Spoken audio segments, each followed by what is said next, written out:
So I'm going to talk about the biennial model in general, and then I'm going to talk a little about the Mercosul biennial in particular. So I call it biennalities. Maybe the sarcasm is lost in English, but it rhymes with banality. Much has been said about the crisis of the biennial model, but paradoxically, we see every year new biennials sprouting up in some part of the world. There was an article in Contemporary magazine some years ago that said that every continent had its biennial, save for Antarctica. But that was before the biennial of the end of the world started in Ushuaia in Argentina. So that far out territory has been symbolically claimed by the biennial model as well. Critics point always to the same: funneling of public or private money towards a spectacular event concentrated in time and space. Reiteration of the same artists from one biennial to the next. Mimesis with art fairs to the point they resemble each other visually and conceptually. Biennials are to studio visits what shopping malls are to street shops. Curators go to biennials to see the artists they won't visit in their studios. Biennials end up feeding themselves. But the main criticism to the biennial model seems to be the incapacity to connect with the local public, both the artistic community and the general public of the place where the biennial happens. This last point is, in my opinion, the most critical, not being able to engage the local community. In some cases, they are even done against the will of the local public, who feels vulnerated because resources that otherwise would have been spent in many different cultural endeavors are funneled towards a single large, loud, and visually spectacular art event. Due to our aspiration to be global, we tend to forget that, as Saskia Sassen has remarked, it's only from the regional that a cultural specificity can be achieved, one which does not become diluted in the delocalized magma of transnational culture. In more pragmatic terms, if we are not going to shift the axis of the art world, and I'm talking here about biennials in the third world or peripheral biennials, if we're not going to shift the axis of the art world, it is more reasonable, viable, and strategically useful to become the center of a periphery, like the Havana Biennial was for many years. The motivations to do a biennial are many. One is to have more regional, national, and international visibility for the local artists, and to provide the local public with an opportunity to see what is being done abroad. This is a legitimate aspiration of the artists of any given place. But almost no biennial has been created through the initiative of a group of artists. More often than not, biennials start as political operations that see cultural tourism as an opportunity to generate wealth by attracting the so-called creative class, with the side benefits of situating the host city in the regional or international cultural map. Many city administrators define it as a question of competitivity of their city in the international scene, and in this sense, a biennial can become an instrument of public policy. Since it is an initiative born out of the preoccupations of politicians or businessmen, the structure of the majority of the biennials is based on calculations of cost effectiveness, whose indicators of achievement are attendance numbers and the extent of the free press, which are measurable parameters. Aspects that are more difficult to measure, like the quality of the visit, the effects of the experience over time, the relationship with the academic curricula, the creation of regional networks, and the financing of local initiatives with funds from the biennial are almost never a priority of the decision makers. There are very few biennials, Mercosul among them, which are fully aware of the role they should play in the development of education in their region. Most are happy, having measurable success as operations of prestige. Those issues that administrators choose to avoid don't seem to be preoccupations of the artistic directors they hire either. That kamikaze mercenary breed called independent curator, and I'm one of them now, which usually abide by a structure that precedes them and work obediently within pre-established parameters, limiting themselves to provide the content. Here it is useful to remember the distinction made by Chilean critic Justo Pastor Mellado between what he calls service curators and infrastructure curators. Mellado uses as an example of the former the botanical travelers of the 18th and 19th centuries who classified fauna and flora of the New World for the colonial powers of that time, interpreting the local with foreign categories, and producing detailed inventories of those natural resources, thus paving the way for their capitalist exploitation. On the contrary, the infrastructural curator knows that he or she serves first and foremost a local scene that lacks said infrastructure. The typical scene in the third world is one that lacks, has weak institutions, that has an art scene centered on production and very little or no mediation, few critics or professionalized cultural journalism, precarious or inexistent artistic education, etc. And thus, his or her role of this infrastructural curator should be focused in consolidating that infrastructure and help foster a self-understanding that is not motivated consciously or unconsciously by being critically sanctioned or consumed from abroad. We have to break with a colonized way of thinking that is conditioned by external expectations. Cuban critic Gerardo Mosquera has spoken about curator cultures and curated cultures. But what happens when curated cultures curate themselves? Are they capable of liberating themselves from the unconscious colonial gaze inside the mind of the colonized, the perils of which were signaled by Frantz Fanon? We curators from the periphery are weak and cowardly, taking few risks and always thinking how our work is going to be perceived by the international community, which, as we say in Colombia, does not look at us even to spit on us. Many biennials are conceived in relation to how they will be read from the centers. To use a popular saying, I don't know the secret for success, but the secret of failure is trying to please everybody. So one way not to fall into this trap is, for once, to try and please the local scene, but without falling into localisms. To understand isolation as a positive condition. Since nobody comes here, let's communicate with the centers when and how we want to, and under our own rules. A biennial, and especially a biennial in the periphery, is done for the public of the place where it is held. And thus, it has to take into account its infrastructural role. Whereas a biennial cannot and should not replace an education system, it can surely go beyond presenting a large exhibition. There are many badly planned cultural enterprises which end up having the opposite effects of what they set out to do. We can take as examples the biennials of Sevilla, the BIACs, and the Valencia Biennial in Spain. One of their achievements was to bring the local artistic scene together, but against them. In Sevilla, the local artists created the platform for cultural policy, and in Valencia, the Association of Ex-Friends of IVAM, which bring together an important number of artists, critics, intellectuals, and general public, and which have had their voice heard through newspapers, the web, seminars, and other events, protesting against their respective biennials.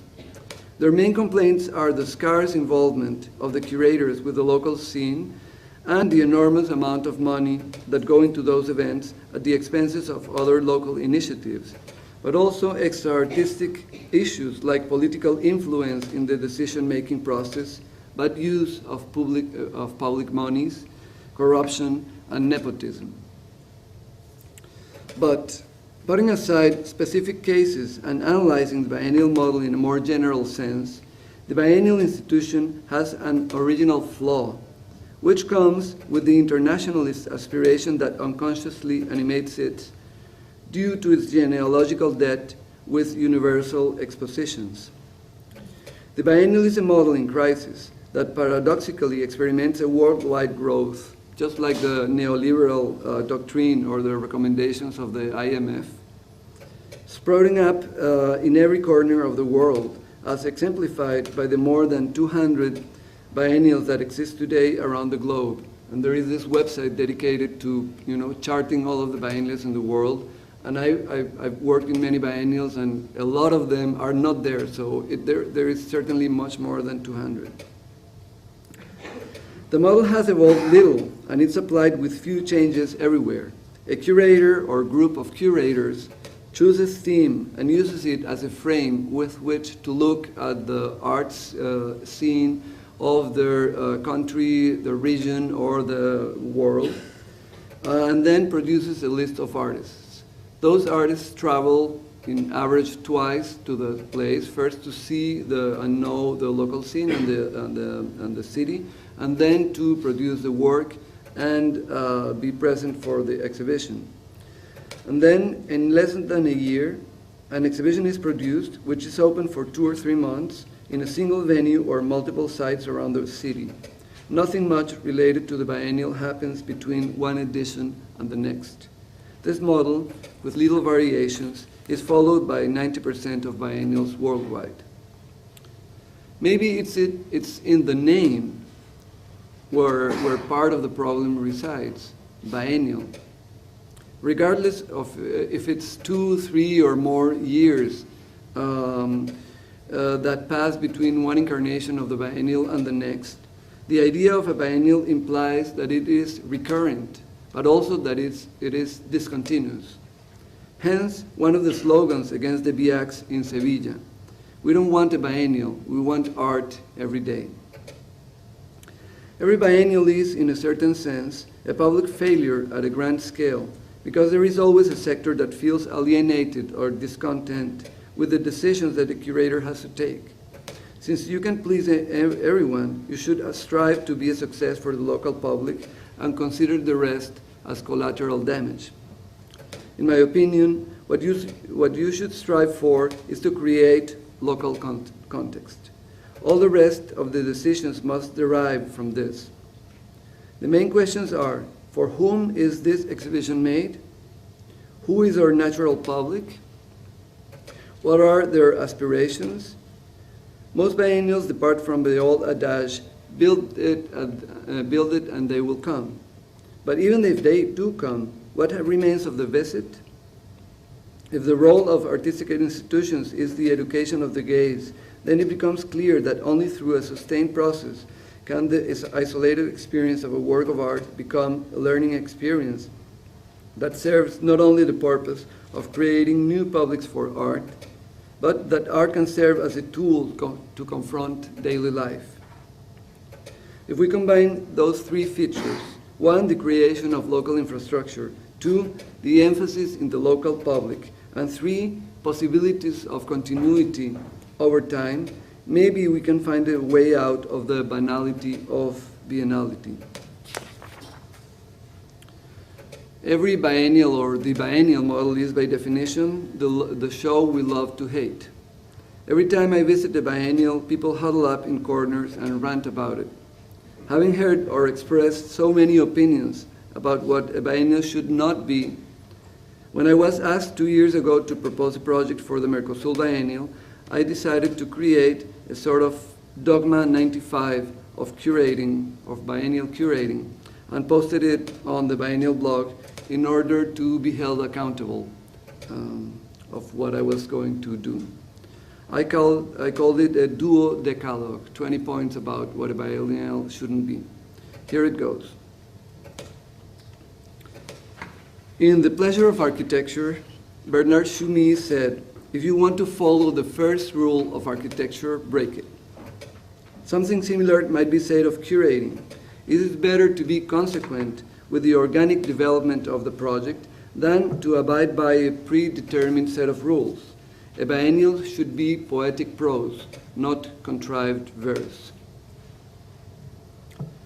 Unlike an encyclopedia compiler, a curator cannot include all the examples that illustrate an idea, only the ones that he or she finds and which are available. Curatorship creates a fiction based on those fragments. Recognizing the impossibility of completeness, all that remains is to try to suspend the visitor's disbelief when faced with parts of a puzzle with no model. As Douglas Crimp says on the museum ruins, the museum is based on the uncritical fiction that the world can be represented through its fragments. An exhibition creates a reasonable fiction, or at least one we want to believe in. If I want to read, I go to a library where I can find information in depth, and I don't have to do so standing up. An exhibition is not an archive. If I want to do some research, I go to the same library that I went for the last point. In the exhibition context, archives either become pure image, which is sometimes right, although not having access to the documents can be frustrating, or they become pure curatorial rhetoric, which is wrong, and it's also frustrating. And we've all seen those exhibitions where you have enormous quantities of documents that are there supposedly to be experienced, but the context of a biennial is not the right context to have research material, in my opinion. If I want to see a film, I go to the cinema, where I can sit down in the dark and the sound comes from what is being projected.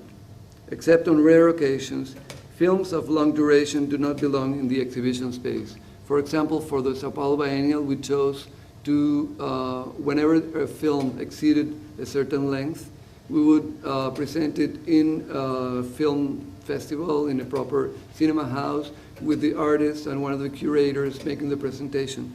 That's the due respect that you should have towards a cinematic work that has a narrative structure.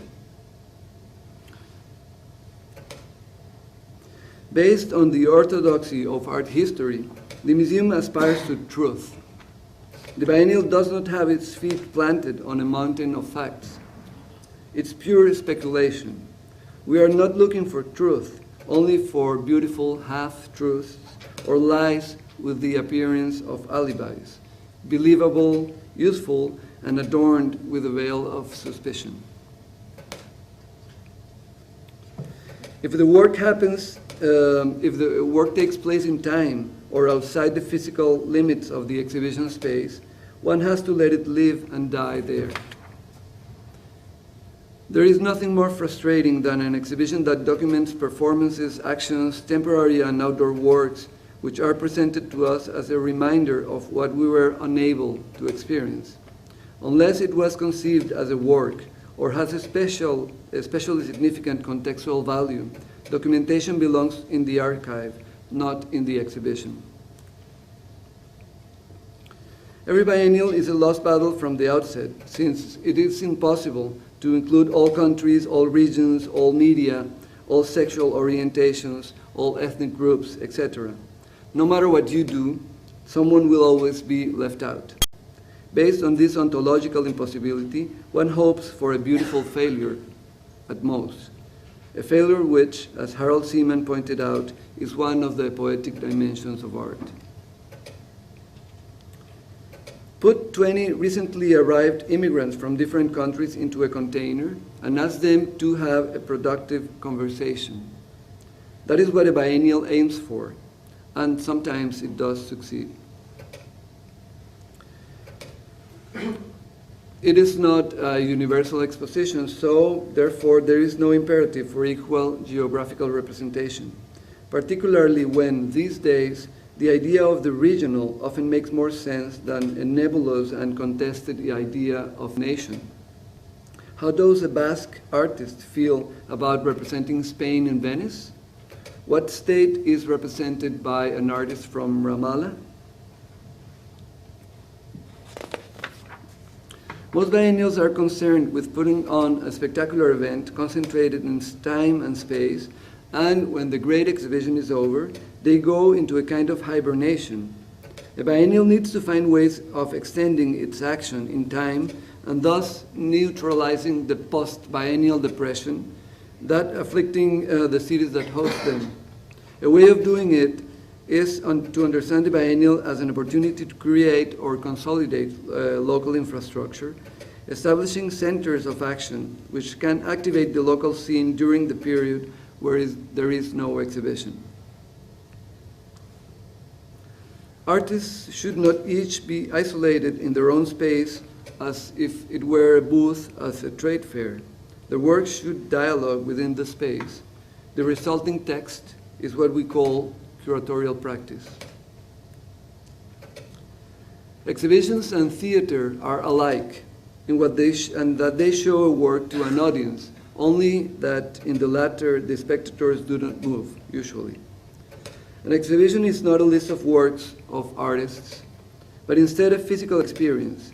The way in which this experience occurs in space needs to be carefully laid out. Where do I enter? What do I see? What do I hear? What is the visual conclusion of each movement? A memorable exhibition is conceived in the mind, arranged in space, and experienced with the body. What is the carbon footprint of a biennial? If we consider the travel of the artists and curators and the materials used for production and installation, most biennials, I think no biennial, would receive certification for environmental sustainability. But although some of these ills may be inevitable, because nothing replaces the direct experience of the work or meeting the artist. No one wants Skype curators or BlackBerry curators that are curating by hearsay without visiting the workshops, etc.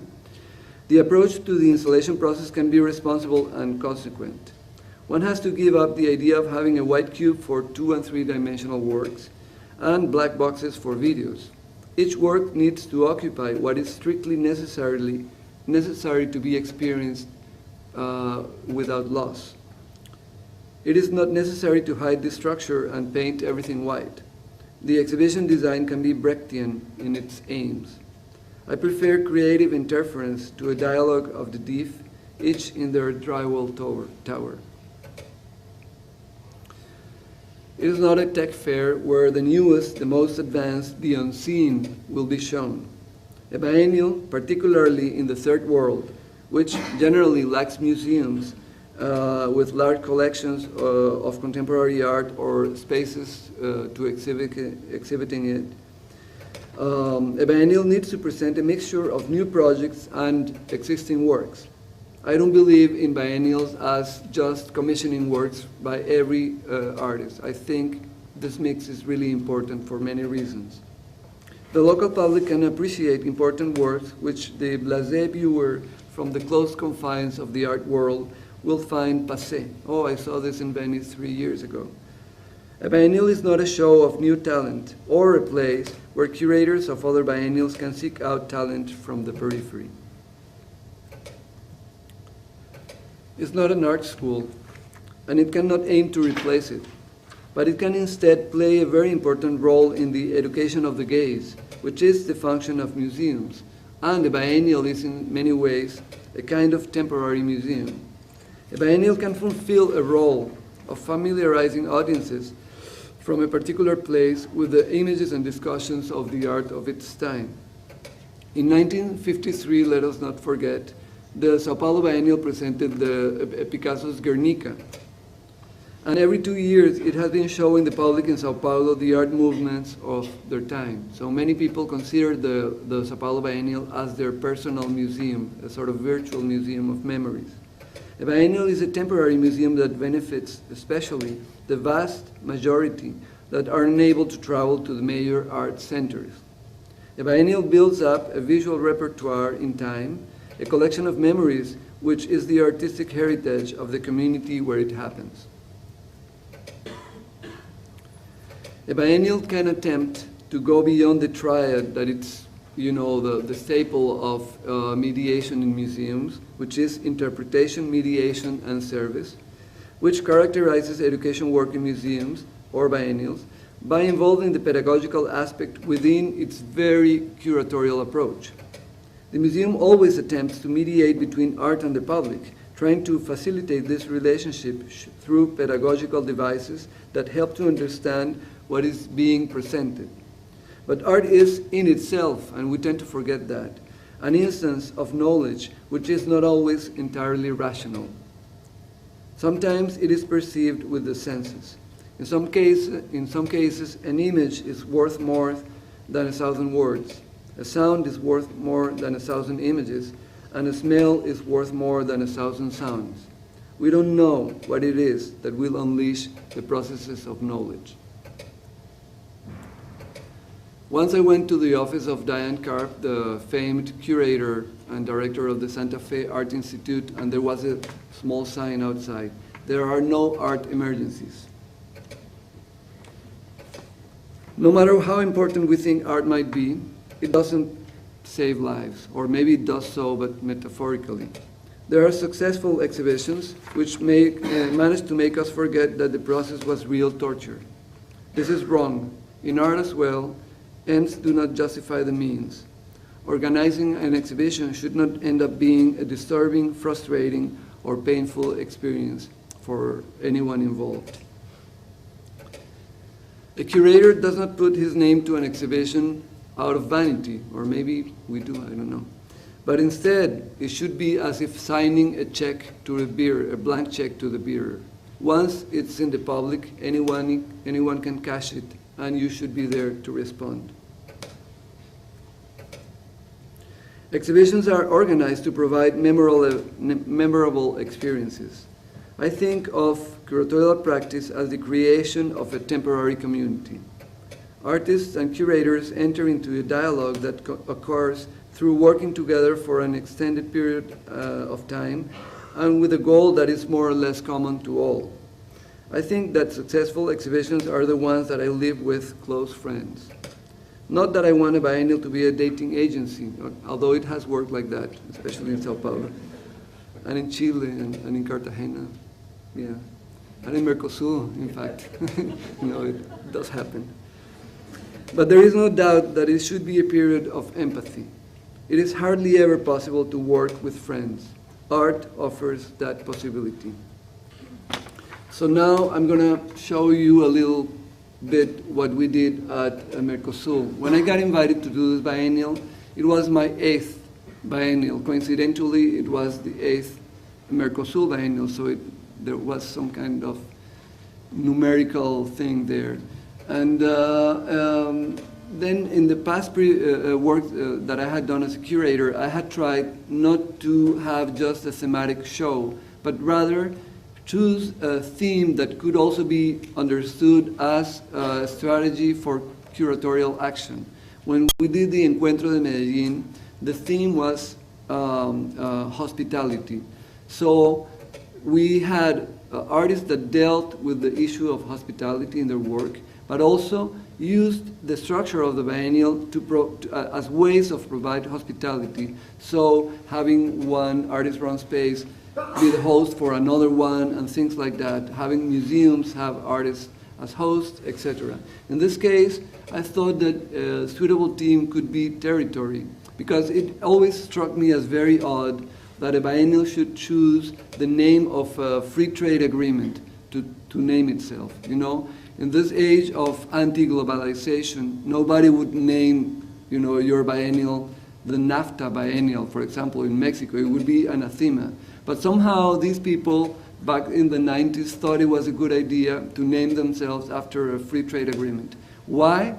Well, it's very difficult to untangle, you know, what's going on at that point. They wanted to become the cultural capital of the Southern Cone because Porto Alegre is a part of Brazil that feels, in a way, isolated from the rest of Brazil. It shares a landscape and a culture with Argentina and Uruguay and Paraguay much more than with the rest of Brazil. There is a writer, a singer and songwriter called Vítor Ramil, who wrote a short essay called The Aesthetics of Cold. And he says that coming from Pelotas, which is a small town south of Porto Alegre, and then sort of growing up as a musician, coming out of age in the rest of Brazil, he was in Rio and he was watching a program about Brazil, and all that was depicted was the hot Brazil, you know, jungle, beach, samba, caipirinha, garota, you know, everything that conforms this sort of imaginary of Brazil for the rest of the world. But the South was not there. So he said, we must think of an aesthetics of the cold that truly represent us, or better represent us, as being part of Brazil, but also part of the southern part of the continent. And Rio Grande do Sul, until recently, they had an independentist movement. They were briefly the República Rio Grandense. So this idea of territory and nation is very much ingrained in this territory. So I thought it could be a good theme. The logo is done by a couple of artists, that an artistic collective from Caxias do Sul that lives in Paris, that have worked with typography, the Tanico and Lain. And what they did was to take Buckminster Fuller's world map, which you might remember, I mean the Dymaxion map, which you might remember. It's a new projection that it's geographically correct, thus politically incorrect, because the northern hemisphere appears in its real magnitude tiny, and the southern hemisphere appears, it really is, you know, huge, thus going against the grain of common received knowledge, which is, we all derive from the Mercator map, which is, you know, the de facto map everywhere. Even Google Maps uses it. So they took Buckminster Fuller's map, the Dymaxion map, which is comprised of squares and triangles that form an icosahedron, and decomposed it and recomposed this logo, which is in fact 8 different logos that we used indistinctly, trying to suggest that you know, this is a territory that is in flux, especially when you talk about geopolitics. And we titled it Essays on Geopoetics, and we invited artists to reflect about territory from the standpoint of you know, culture, politics, and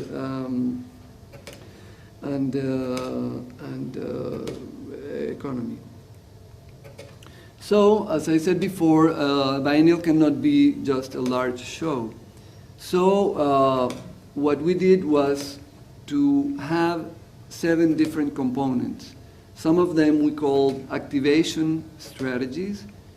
Others were called exhibitionary strategies. And it was all sort of read through by the education component. So in other words, I put together a first draft of the project, and I invited the education curator, Pablo Helguera, who is a performance artist and also a curator, and he's worked in education departments at the Guggenheim Museum and currently at MoMA, so he has a lot of experience in mediation in museums. And I gave him my draft, and he sort of read through and said, we can articulate the education program through the curatorial project proper. So we made some changes to the original project so that the education would be ingrained in the very formulation of the curatorial project. And then we invited the other curators, and we curated collectively. So the exhibition is only one part, and I will speak briefly about the different components. One of them is called Cadernos de Viagem, travel notebooks. And what we did was to ask a historian to do research on the different routes of penetration in that part of the territory of Brazil. You know, when the Portuguese came, when the Jesuitic missionaries came into the land that was formerly of the Guarani Indians, the immigrations of the German and the Italian, and so on and so forth. So we had a good understanding of what were those roots, and then we proposed them to 9 artists, and each one of them chose one route. And what we proposed was that they would do the trip however they wanted to. They could be, walking, or they could take a bike or a motorcycle or a car, however they wanted to do it. And then at their point of arrival, they would do a small exhibition on a local museum of whatever their travel notebooks were. So it could be drawings of their notebooks, but it could also be like the first draft of a road movie, or it could be an accumulation of objects. It could be whatever they wanted. So the idea of the travel notebook, but then it became whatever was most associated to their practice. The only one that didn't do a specific route was Nick Rand's, British artist, that chose instead to draw a square in the territory, and then he did an exhibition in the last place where he went. It's a sort of very complex work that involves it's numerical and involves taking samples of the earth wherever he stopped, etc. And then all these exhibitions sort of were activating different local scenes wherever the artists went, and wherever they exhibited, and happened many months prior to the opening of the biennial in September. So that for the opening of the exhibition, we brought all those 9 artists together in one of the exhibition spaces, and then we had a sort of multiple view of the territory of Rio Grande do Sul, with works that were either the ones that they had produced during their trip, or developments of those works. So these are a couple of images. I won't go into the works. The second activation component was Cidade Nova Vista, Unseen City. So if Cadernos de Viagem understood territory as the territory of Rio Grande do Sul, Cidade Nova Vista understood Mercosul, the city, as a territory that could be explored not only by the artists and the visitors, but also by the local dwellers. Because when you live in a city, you end up by not noticing the architecture. It just becomes part of the landscape. So we identified 9 different buildings or places that we thought were interesting from an architectural or patrimonial point of view, but also from a sociological point of view, like a space, like a garage that was given to a guy who turned it into a used book library or bookstore that has a meeting with people that want to discuss literature every Friday. So that was not exactly an outstanding piece of architecture, but in sociological terms, it was a very interesting place. And we proposed to the 9 artists to make interventions that were not visual, ideally, so that people would go and see those places and experience the architecture, and not necessarily go and see a sculpture put inside of that architecture. So since we were having plenty of exhibitions elsewhere, in this case we wanted to draw attention to the city itself. Of course, that's easily said, but art almost always has some kind of visual component. And there were wonderful projects. Osvaldo Maciá, who is here, did an incredible sound sculpture inside of a 107-meter high chimney of a former power plant that had never been opened. So it was a rare experience to be able to be inside of that chimney for the first time. And I'm just showing one particular project, maybe the most visual one. This is the mayor's office. We invited Tatsunishi, an artist from Japan, and he noticed that there were those busts, in the top part of the building, and that huge clock. So he decided to build a room around it, and we provided scaffolding to climb to that room. And then when you entered, you had the experience of a sort of ordinary room, but the fourth wall of that room was the facade of the building. And once you experience one of these works by Tatsunishi, you will look differently to the architecture. This third component is one of the most important, in my opinion. It's called continents, and it was a strategy that I had used in Medellin. And I forgot to say that I understand curatorial practice as collage, and even as rectified ready-made. So things that I had done in the past, or things that I had seen in other people's biennials that I thought were successful, were appropriated and tweaked until they worked well for this project. So I'm not claiming, I think in the art, especially in curatorial practice, you cannot claim originality. It's more productive to be able to understand what works better for a given situation. So Continentes we had used in Medellin. It was called host spaces. In this case, the situation was similar. We identified 3 artist-run spaces, one in Porto Alegre, one in Caxias do Sul, and one in Santa Maria. And then we identified 6 artist-run spaces or independent spaces in all of Latin America. And then we provided a grant that enabled places from abroad to come to Porto Alegre or to Santa Maria or Caxias for almost a month and set up shop there inside the space of their host space. And they would collaborate and produce a program. So Cero Inspiración from Quito for almost a month wouldn't be working in Quito. They would have a place in Porto Alegre. Then they left. They started for the opening of the biennial, and 1 month after they were gone, and Diablo Rosso from Panama came.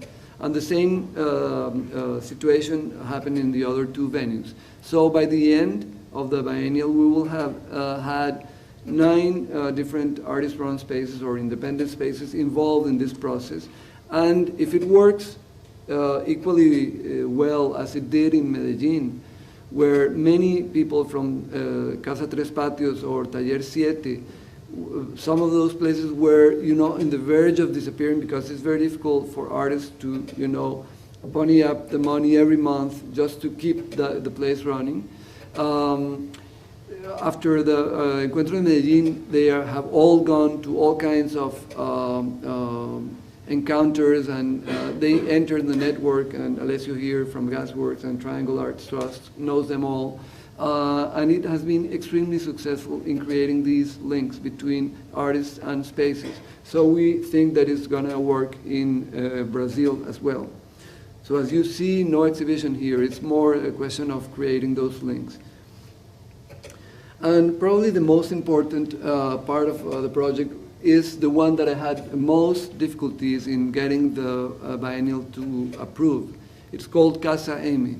What I proposed was to create a new independently run space for the city, only that I proposed them to pay for it, so it's a little sort of paradoxical because we want to be independent, but we want you to pay for it.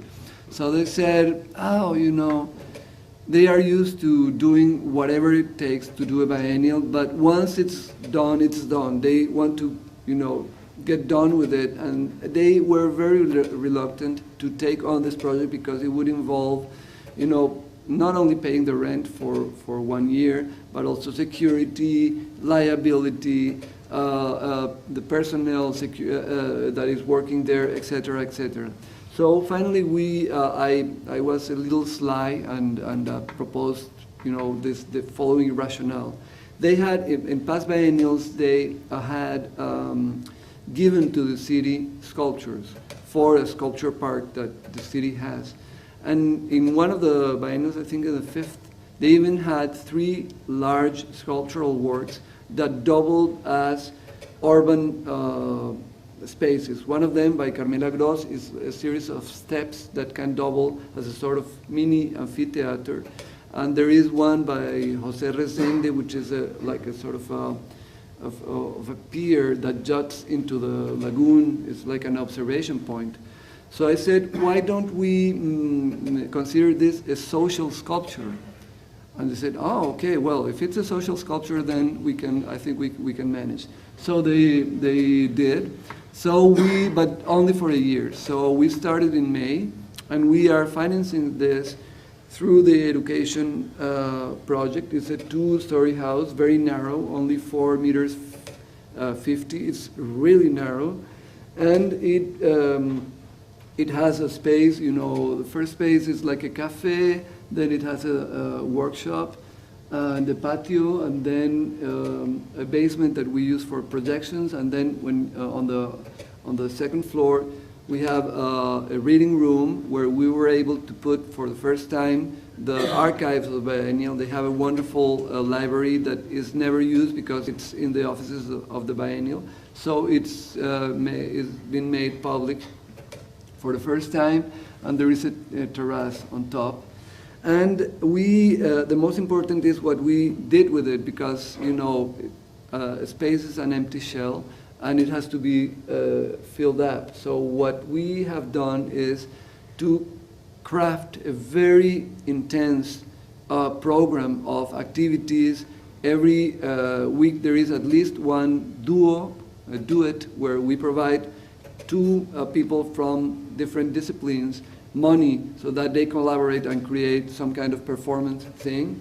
And we have the combos, where we invite 3 people of different disciplines to collaborate, to talk about a given topic. For example, I was part of one of those combos with the person that organized the theater festival and the one that organized the cinema festival. And the theme was curating.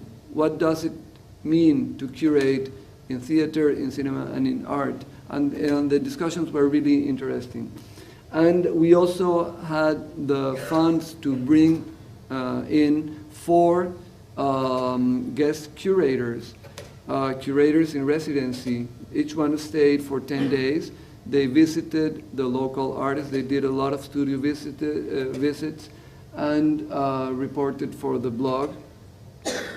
So you see a lot of activities were happening every day, and our intention was that this would become a staple of the cultural life of Porto Alegre, which it did.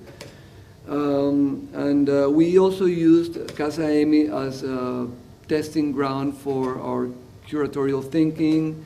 We did all kinds of meetings there. Every artist that set foot in Brazil had to give a talk or be interviewed in public by one of the curators. So as to create, and we also had the blog to do this, to create public in anticipation for the biennial. So when the biennial finally happened, people felt that they already knew what it was about, because we had been sort of discussing the issues with them over this sort of period of several months prior to the opening. Well, these are some images of the discussions. And there were 2 distinct exhibitions. One was Além Fronteiras, Beyond Frontiers, guest curated by Aracy Amaral, which included contemporary art by artists that travel in the region, the 3 distinct regions, the canyons, the Pampa, and the missions. And she mixed contemporary art with landscape painting, cartography, and objects from the different cultural groups in those regions. And so it was a different kind of exhibition. And Eugenio Dittborn, this is a show that I curated, the first large-scale solo exhibition of this very important Chilean artist that in the late, in the early 80s, in 1983, created or invented his airmail paintings, which are mixed media works done on fabric that are folded and sent on an envelope to the place where they are to be shown. And they were done at the time of the dictatorships, thus were also a strategy for bypassing censorship. But going beyond this sort of purely political reading of the work, it sort of highlighted that for the artists of the periphery, and Chile is really a place where you go. You never go through it. It's a destination. And since it's a destination, it's also a point of departure. It's always far from everything.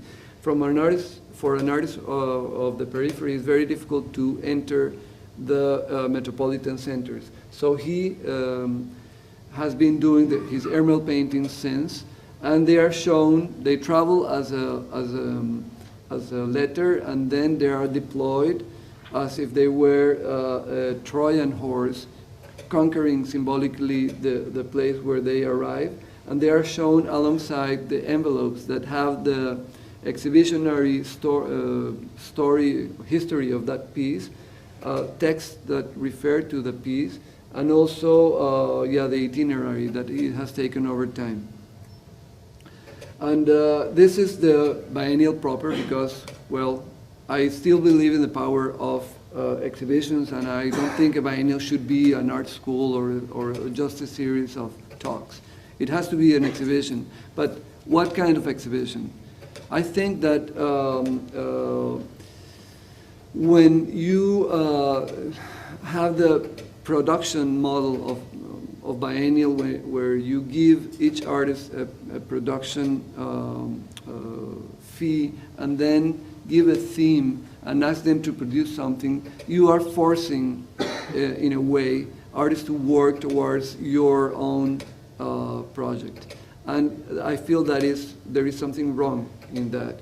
So I believe more in having like a thematic framework and selecting works, specific works that will dialogue with other works, rather than having artists as an artist list and then having a museographer, an exhibition designer, put them together.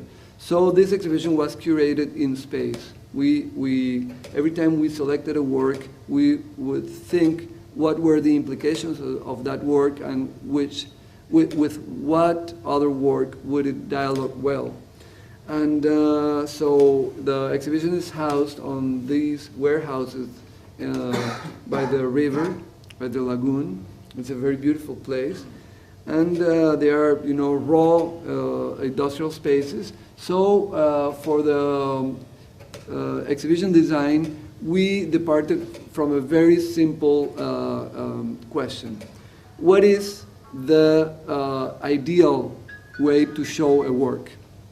And the answer is very easy, inside a box. But when you have that, then you don't have any possibility of relationship between the works. So what we propose the artist is if each work is inside a box, how many sides of that box can we take away? Can we get away with taking away? That was the proposal. So there is this sort of a very simple system, very raw. Everything that was not used for exhibition was left untouched, so raw, and the raw materials.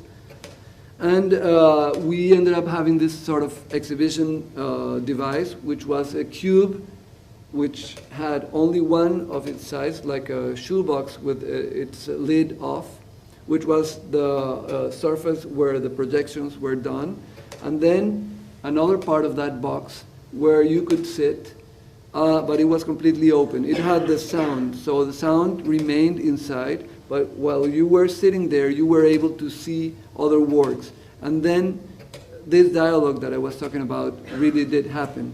And then for other works that needed a more secluded space, we had this other variation of it that had this sort of bleachers inside and allowed like 9 people at a given time. And we also used the vast space of the warehouses as a way to have the works as open as possible, but without interfering with each other much. And also darkness as a way to be able to have open projections that were not bothered by the light coming from outside or from other works. And then we set out to carefully establish relationships between the works. If the idea, the theme of the biennial, more than territory, was the idea of nation, what is a nation nowadays, then we sort of had sub-themes like the relation between cartography and politics, the birth of the nation-state and democracy, the relationship between discourse and the emptying of political discourse, and also how the political discourse articulates itself through education, immigration or forced migration, frontiers, conflict, how a nation can be defined not politically but culturally. So what are the traits that define a community? Can it be race? Can it be culture? Can it be the indigenous question and the market as well? Then something that was unavoidable, maps, flags, national anthems, and national seals. We were very careful because when you're doing this biennial, it can become the map biennial or the flag biennial, you know, like this, very easily. So whenever we included works that had, because it's unavoidable, works that had these elements, we were very, very keen that they really reflected on something else and were not just about symbols of nationality. And then we ended with a more poetic approach to the thing. So I'm just gonna browse through some of the images. When you entered, you had these 3 works, one by Leslie Shows, this large flags that seem to be dripping their colors, emptied of their symbolic meaning and becoming like these free-flowing continents. And then you had this mountain of gold, and at the back you had the 2 large drawings. I'm just going to explain just these 3 works so you have an idea of what was our rationale in bringing them together. This is a piece by Eduardo Avaroa, an artist from Mexico, and he had done this piece, he had formulated it in 1991. It was very simple, it's sort of conceptual diagram. He would take that fake gold chain and buy enough length of it to equivalent to the perimeter of Mexico. So it was very simple, but it costed over $60 million, you know, because, you know, 80 cents a meter, there's still a lot of kilometers there. So he abandoned that idea early on. But then when we proposed him a project, he said, well, wait, I have a variation of it. What if I try to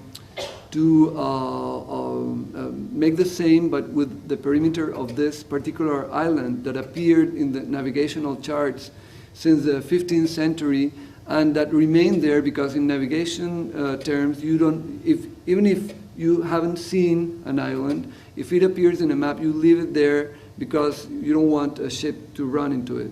So, you know, even though nobody had seen it, it remained on the charts, and it remained until the 20th century when it was eventually taken away.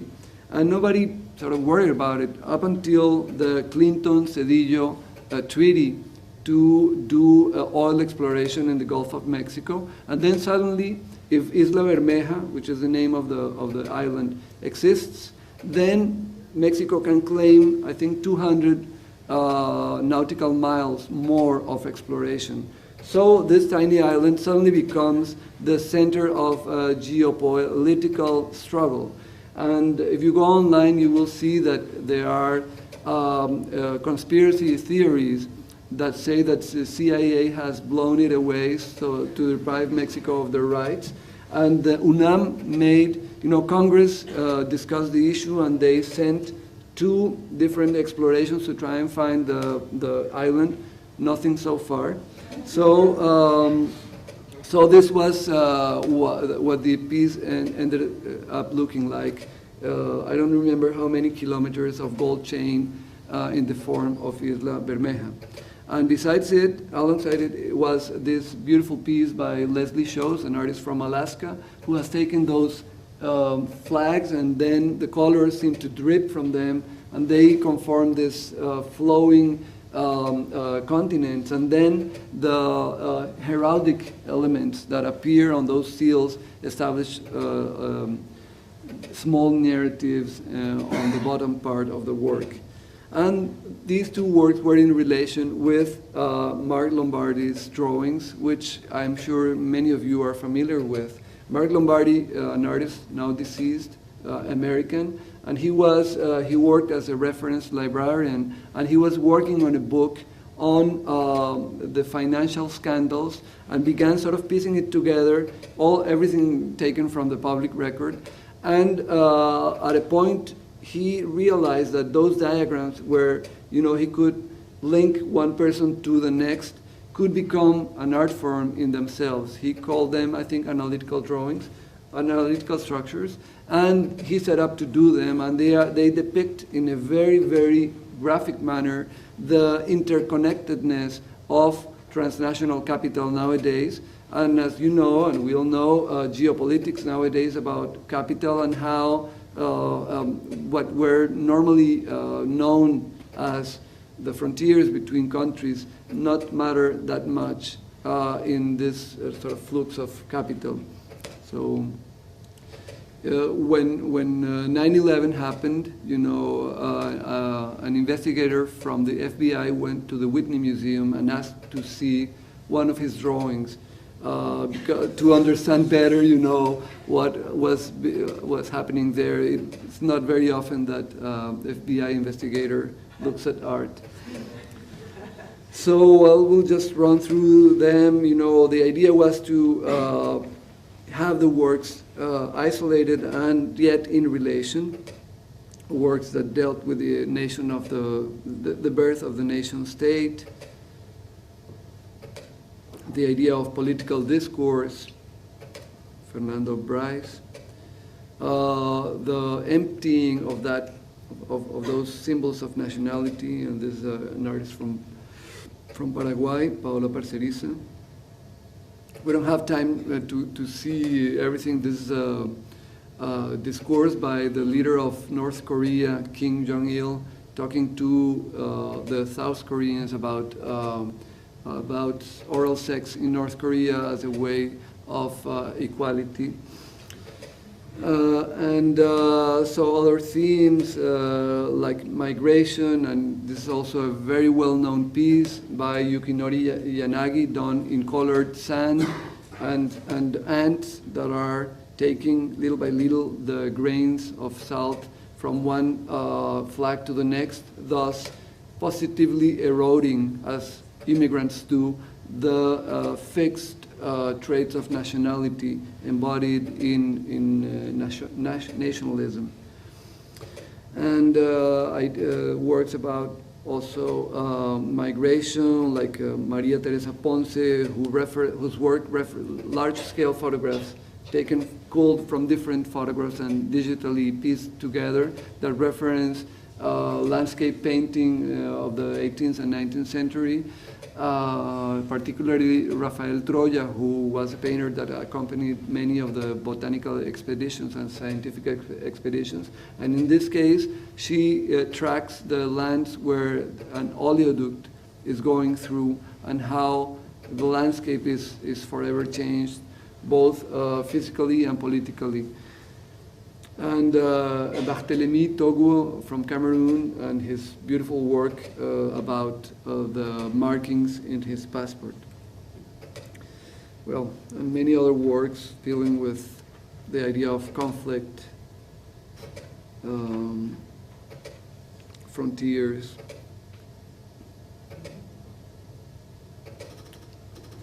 Cultural traits, race, and the market.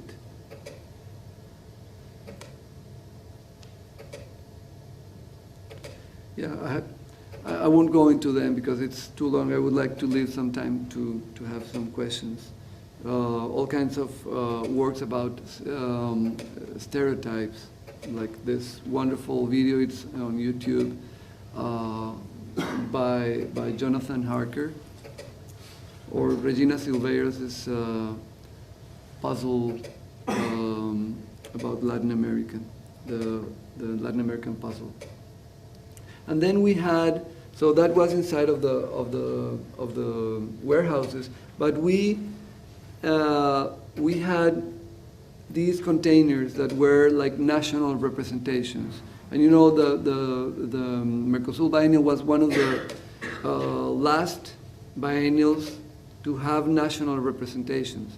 They have been sort of taken away from most of the biennials, save for Venice.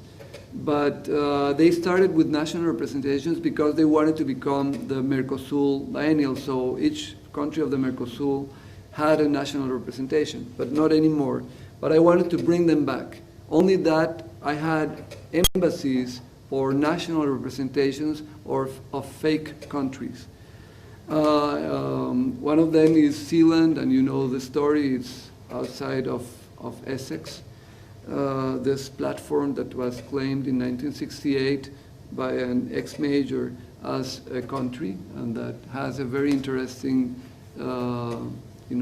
history regarding what defines a nation nowadays.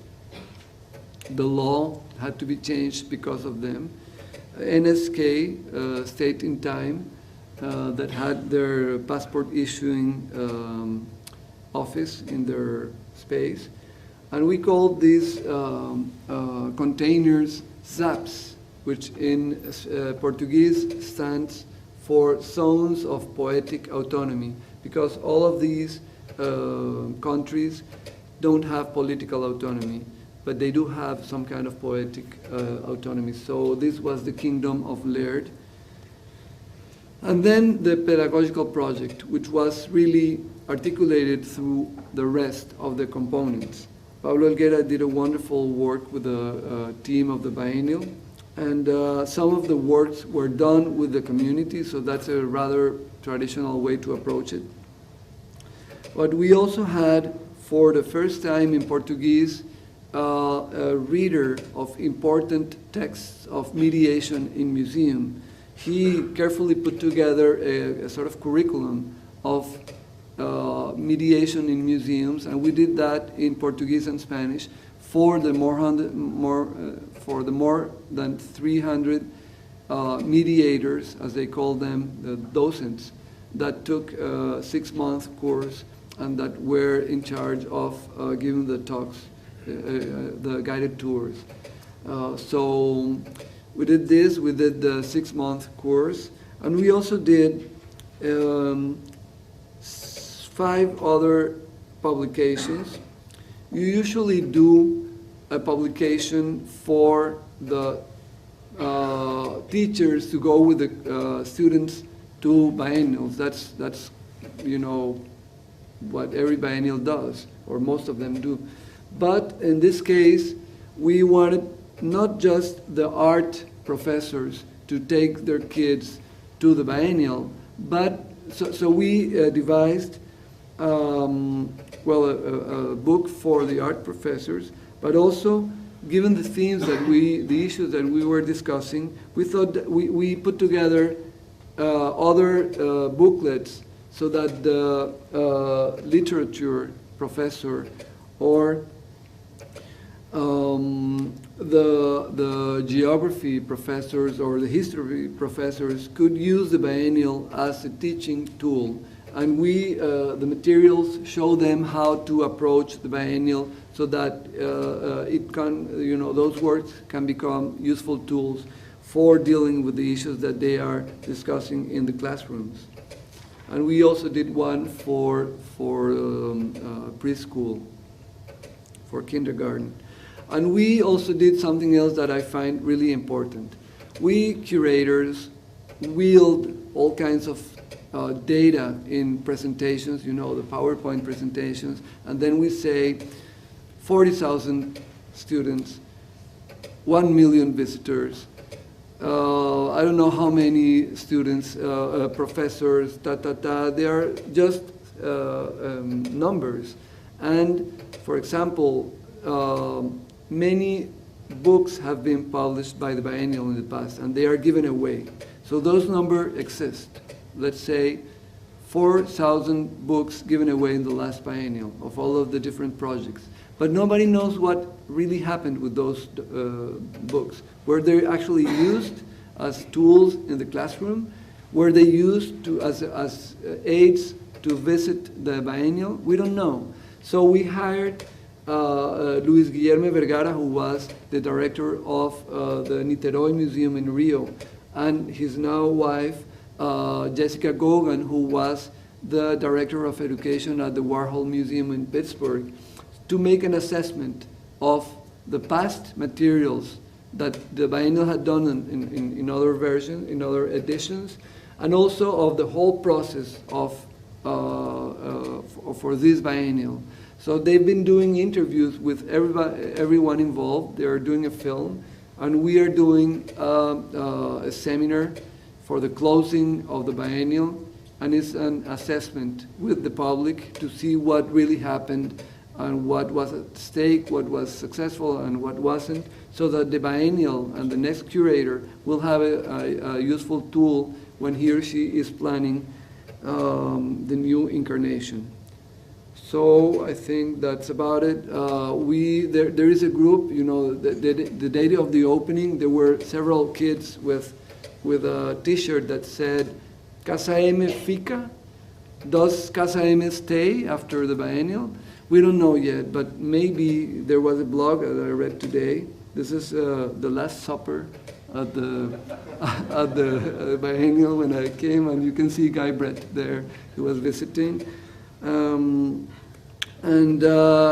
came across this blog where this person says that it's a pity that it's gonna disappear, but maybe they can, if they, you know, unite forces, they can persuade someone to take on this project, or maybe the biennial will. We don't know yet.